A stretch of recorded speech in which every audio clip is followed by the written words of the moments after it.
在中国许多神话传说当中，玉皇大帝都不是第一届的天帝，而中国地大物博，每个民族可能都有自己不一样的神话传说。现代由于洪荒类小说的出现，给天帝又有了新的定义。洪荒小说当中，天庭第一任的天帝是妖族的妖皇帝俊，妖族长天，巫族长地，人族啥也不是，这是洪荒神话里的设定。妖族帝俊是第一任的天帝，后来巫妖大战，帝俊死亡，红军道人派出了门下童子昊天，让他做了天帝。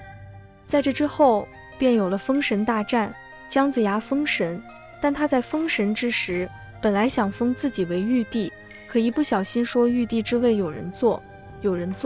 恰好一个叫张友仁的便堂而皇之的坐上了玉帝之位。按照洪荒小说里的套路，玉皇大帝之前的天庭天帝有2任，一是帝俊，二是昊天。还有一些传统神话说天庭有第一任的天帝，但是他死在了刑天的斧子之下。在这之后，众神才推举玉皇大帝坐上了天庭之主的位置。所以说，神话传说里的玉帝都不是天庭的第一任主人。当然，我们是看封神的，还是以封神里的情节来为大家介绍一下，玉皇大帝没得到之前，天庭是谁说了算。在《封神演义》的小说里，昊天上帝命令先手12称臣，这就有了三教签押封神榜，给昊天上帝送去365位正神，来完善天庭的秩序。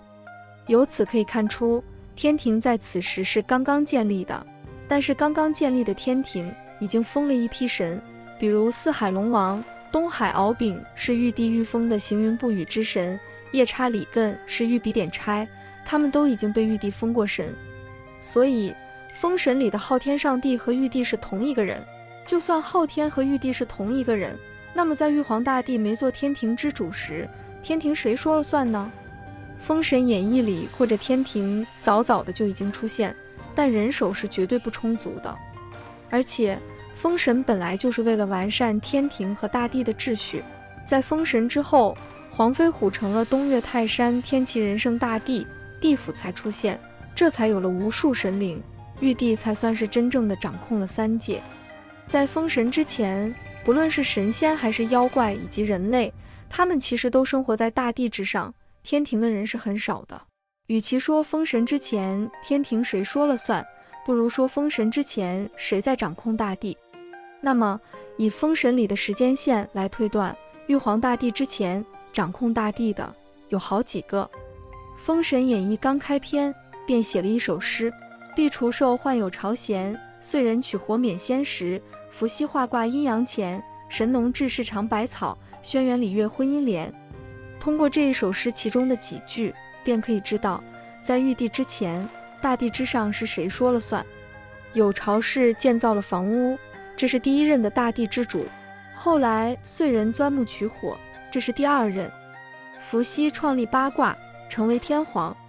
此时伏羲确立了他天皇的地位，而以前有巢氏或者岁人氏只是对人类有功，受人尊敬，他们可能是也可能不是大地的主宰。但是直到伏羲才确定了他独一无二的天皇地位，这是威严与功劳并存。包括封神里的一些大能，比如燃灯、赵公明、三霄等等，他们都亲口所言在天皇时得到，但那时伏羲就已经是天皇了，由此可见伏羲的资格老。而在伏羲之后，掌控大地的就是帝皇神农，在最后就是人皇轩辕。神仙们都在伏羲当皇帝时得到，那么这些神仙对伏羲该有多尊敬？而在人皇轩辕时期，皇帝与蚩尤大战，导致人类当中的一些大能死伤无数，对人间的掌控力越来越低。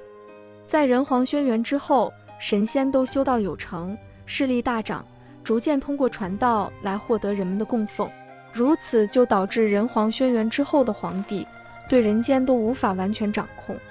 这时的天庭便应运而生，昊天上帝又或者说是玉帝出现，建立了天庭。而道门人阐结三教，通过封神大战收拢人间战死的将领，阐结二教战死的弟子，上天封神，并最终完全掌控了天地人3界。封神里，在玉帝之前，就算有天庭，既有民意，又有实力掌控天庭的，就是天地人三皇，之后才是玉帝。